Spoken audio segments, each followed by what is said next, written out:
During a recent interview with 2Fab, Alvarez reveals that he will not return to direct the untitled Alien Romulus sequel. The filmmaker isn't leaving the sequel entirely, as he co-wrote the script and will remain on board as a producer alongside Scott, but the search is now on for a replacement director. Though Prometheus was largely successful, the response to Alien Covenant was far more mixed in 2017, with the film taking a hit critically and commercially. Scott's planned third film in the David saga was seemingly shelved, and it took 7 years for the next installment to hit theaters. Previously best known for directing movies like Evil Dead and Don't Breathe, Alvarez was evidently what the Alien franchise needed. Reviews for Alien Romulus were generally positive from critics, with the film earning an 80% score on Rotten Tomatoes, with an even better 85% popcorn meter score. It also grossed $350 million worldwide.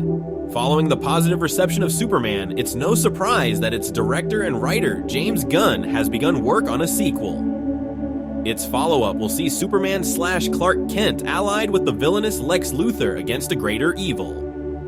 Earlier this month, Gunn surprised fans with the announcement that the sequel, titled Man of Tomorrow, would be released on July 9th, 2027. Alongside this reveal, he, as well as Cornsweet and Hult, shared concept art of Lex donning his iconic warsuit side by side with Superman. On the heels of Superman's massive streaming success, Gunn opened up about how Man of Tomorrow compares to its predecessor. Though Superman placed Clark and Lex as moral opposites, Gunn seems to be doing the inverse with Man of Tomorrow, showing the enemies fighting together instead of against each other would theoretically allow Lex's more positive traits to shine. Per Gunn, Lex is driven, smart, and bold. Taking these aspects of his character and pairing them with Superman's kindness and strength would make for a formidable team, something they may need if the fan theory that they will face Brainiac comes to fruition.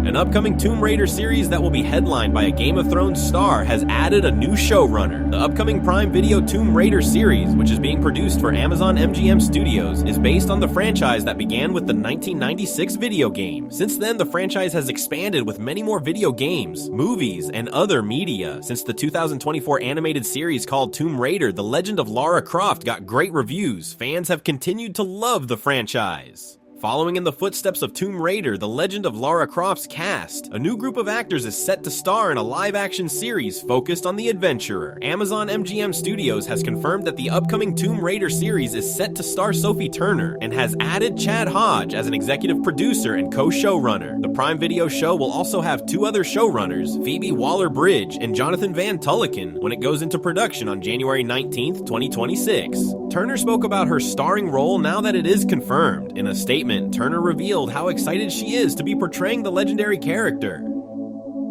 After some shocking cast shakeups, which included the departure of Melissa Barrera and Jenna Ortega, Scream 7 is confirmed to be on the way, with Neve Campbell, Courtney Cox, David Arquette, Matthew Lillard, Joel McHale, Jasmine Savoy Brown, and Mason Gooding, among others, all starring. A recent EW report suggested Panettiere could be among those returning. Now, EW has issued a correction to its previous Scream 7 Kirby claims, clarifying that Panettiere's involvement in the movie is not confirmed after all. This doesn't mean she won't appear, just that such claims are currently nothing more than rumors. After a face-off against Ghostface, Kirby's fate was left up in the air in Scream 4. The 2023 installment marked her triumphant return, with the character revealed to be working as an FBI special agent. The Scream 6 ending sees Kirby in rough shape, but still alive, meaning a return in the next movie is not off the table.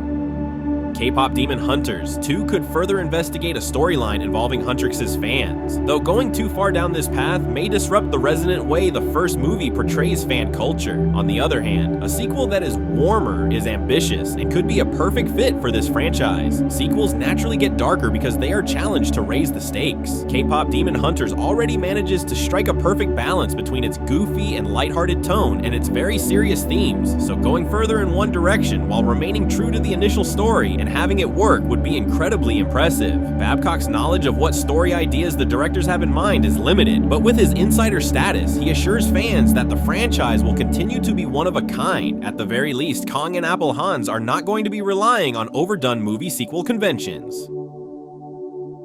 Call of Duty is one of the biggest video game franchises in the world, and there are many great stories the upcoming film could adapt. Paramount is early in developing a Call of Duty movie, and there are no details yet about which era the film will be set in or what kind of story it will tell. With the growing popularity of online multiplayer and more contemporary settings in Call of Duty 4 Modern Warfare, the series became one of the biggest of all time and has remained there ever since. With that popularity persisting for the series' more than 2-decade run on consoles and computers, now is the perfect time for a Call of Duty movie. While basing a film on the first couple of Call of Duty games might only result in generic historical thrillers, the series' evolution has crafted many excellent stories for the new movie to draw from. Balancing the realistic military feel of the games against their exaggerated and colorful settings could help Call of Duty become one of Paramount's biggest franchises.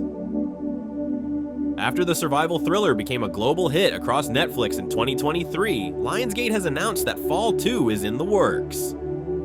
Fall stars Grace Caroline Curry and Virginia Gardner as best friends Shiloh and Becky, who are stranded on a 2,000-foot-tall radio pole and have to find unconventional ways down. Despite its simple premise, Fall excelled because it managed to be a terrifying thrill ride that never slowed down. Months after it was announced that the sequel was in the works, the latest news confirms that Fall 2 has found new directors. According to Variety, Fall 2 will now be directed by the Spierig brothers, the duo behind the Saw sequel Jigsaw and the Helen Mirren-led thriller Winchester. Fall 2 is confirmed, with the sequel first teased in early 2023 before getting the official green light from Lionsgate in October of the same year. The Fall sequel is in part thanks to the success producers Mark Lane and James Harris have had within the survival genre.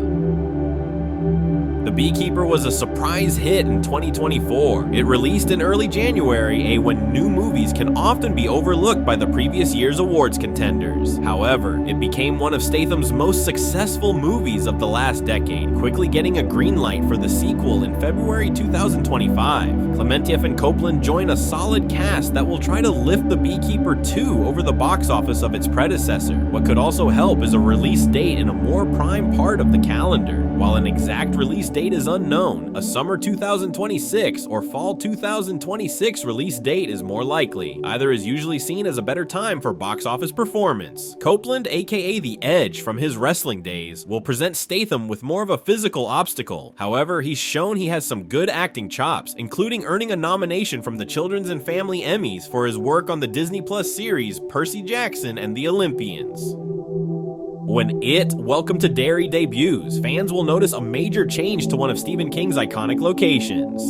King's enormous bibliography has been adapted for the big and small screen for decades, sometimes multiple times. Years after the 1990 miniseries, filmmakers adapted it as a 2-part cinematic experience in 2017 and 2019. It, Welcome to Derry premieres October 26th on HBO Max.